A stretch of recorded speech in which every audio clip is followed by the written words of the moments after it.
You might not see it at first glance. The gaping holes in this ancient city, where lives were once lived, now just ghostly spaces. It's been a year since Antakya was woken by a 7.8 magnitude earthquake. In a matter of hours following a second quake, more than 50,000 people in southern Turkey were dead. In Antakya, one of the worst hit cities, physical scars lie everywhere.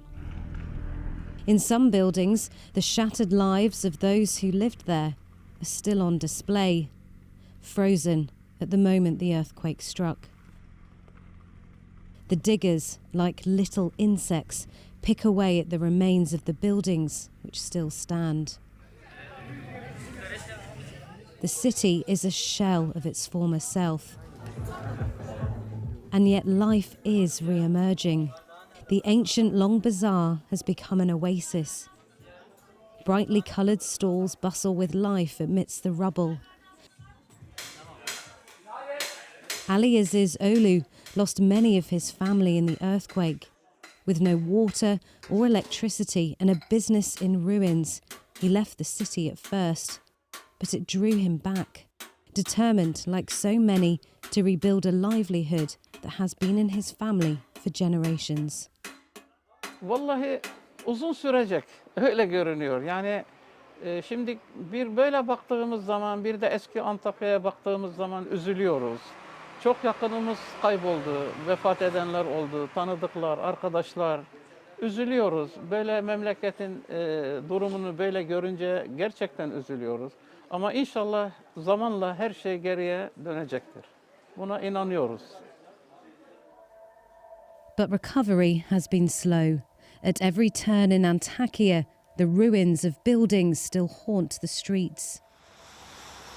In the days after the earthquake, President Erdogan made bold promises about rebuilding within a year. In reality, over 500,000 people remain homeless. They languish in tents and container camps, facing problems accessing clean water and other basic needs. Ama depremden sonra yani hayatı çok zor, yaşamak çok zor, ayakta durmak çok zor. Kendine gelmesi lazım, evlerimizin yapılması lazım, iş yerlerimizin yapılması lazım. Cadde, sokaklar, suyumuz, elektriğimiz, alt yapı, üst yapı hepsinin yapılması lazım. Çok uzun zamana bırakmamak lazım bunları, yapmak lazım. Yaşamsal olarak yani gıda olsun, ne bileyim sularımız olsun hepsi bunların şehrimiz için bir ihtiyaçtır. Along with the physical scars, there are psychological ones too. Malik Azar feels safe in this makeshift restaurant because there's no building above him. He says if there was, he wouldn't feel comfortable to sit here. Ben durduğum yerde zaten deprem hissediyorum. Durduğumuz yerde biz deprem hissediyoruz. Şimdi biz AFAD çadırı verdiler bize. AFAD çadırından nereye kaçacağım? Beton yok, bir şey yok. Deprem oldu. Bizim hanım dışarıya çıkıyor. Dedim ki nereye çıkıyor? Çadırdayız zaten. Yani psikoloji. Gece yatıyor, kalkıyor. İşte deprem oluyor. Dedim yok, hiçbir şey yok. Çok etkiledi, bayağı etkiledi. Bak 1 yıl oldu. Hala kendini unutturmuyor yani. O kadar şiddetliydi yani. In the centre of the city, the clock tower stands frozen at the moment the quake struck. But time did not stand still for those who survived. Antakya is their home, and no matter how long it takes, they're determined that this city, which has seen empires rise and fall, will begin a new chapter.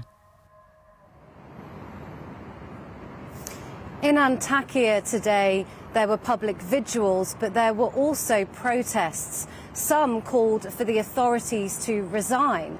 They felt angry because they think the city has been neglected over the last year. Many survivors also want to see justice for their loved ones. Over 160,000 buildings collapsed in this disaster, some of them within seconds. That's not supposed to happen. There are now thousands of investigations into unregulated building work and buildings that did not follow earthquake safety codes.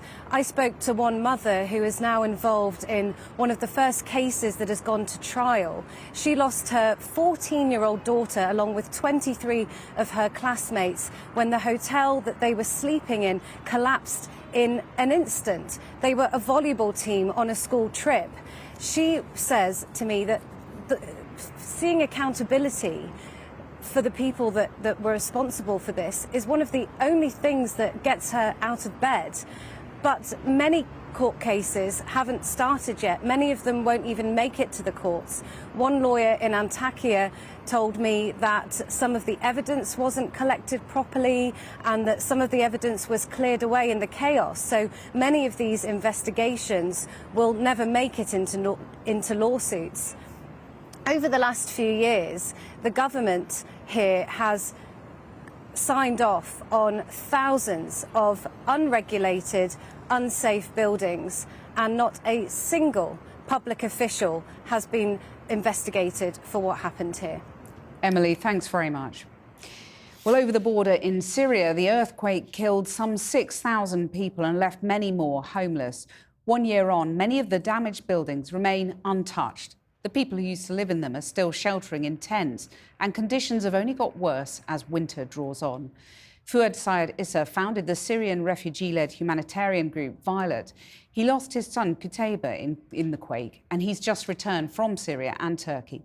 I asked him about the damage he saw there 1 year on. Unfortunately, in Syria, the situation is worse than Turkey, and it's, nothing happened yet in the rebuilding, and most of the family is still living in the tents, and that came, a thousand of people and a thousand of tents built, over than a millions who came in the last 2 years for the Turkish-Syrian border. Obviously, in Idlib, it's still rebel-held. So to what extent is the Syrian government blocking help to that area that most needs it? Unfortunately, they are trying all the time to stop the help through the Turkish-Syrian border, through the borders, and they are just trying to control the aids all the time. And they are just giving some very short permissions to the United Nations, and that's affected our work as a humanitarian workers and as our organization, because it's not a way to build a stable and a strategic plan for the aid, and that came with also the big cutting for the funding that coming from the donors as well. Well, talking of the donors, what help do you think you're getting from the international community? Are people responding to Syria's plight, or do you feel that you've been a bit forgotten? We're unfortunately forgotten, and Syria going to be more, not in the priorities for the international world and the donors as well. We have a 70% gap of the funding all the time. Then we are trying as a local organization to advocate for this issue and to say that Syria is still in the worst situation, and the earthquake did the situation more, baddest than expected. And it's very difficult to know, to get a real accurate sense of how many people lost their lives in Syria. Do you have a greater sense now of that catastrophe? Yeah, over than 55,000 lives has lost in both Turkey and Syria. And we believe that over 10,000 of them were in the northwest of Syria. And unfortunately, those people are just forgotten, because all the people just, seeing the news from Turkey, and also the international teams arrived just to Turkey, to Turkish city, but no one from the international teams get into the Syria and help those people. Then just the local teams, the first aider, Violet and Vitalness and other teams were able to do the research and search activities and trying to help the people from under levels and also providing them with the basic needs. You've thrown yourself into this aid work, but you lost your own son, Qutayba, in the earthquake. A year on, how are you coping with that grief? When I got the call and I heard that my whole building, the residence in Antakya city, that were just destroyed, fully destroyed. And when I arrived 6 hours after the earthquake hitting, I just find everything under rubbles. And my son Qutayba and my other son Sami and also my wife Safa, they were all under rubbles and they stayed for a while. And unfortunately, then I found my son Qutayba, I found his body. And this was like the worst experience that I had. And I just promised him to do my best, doing the humanitarian work and trying to advocate for the things, supporting the emergencies team, not to have anyone as I had, as an experience that I had. So the aid work that you're doing is really a kind of monument to your son, Qutayba. I just wondered if you could leave us with some memories of him. He was just a crazy friend, very, very creative one, and the smartest son that I had. We were a real friends, the best friends of mine. And we had a very, very great time in the last 7 years. And I believe that we will meet someday and one day to just hug him and to just, transport all the feelings that I have.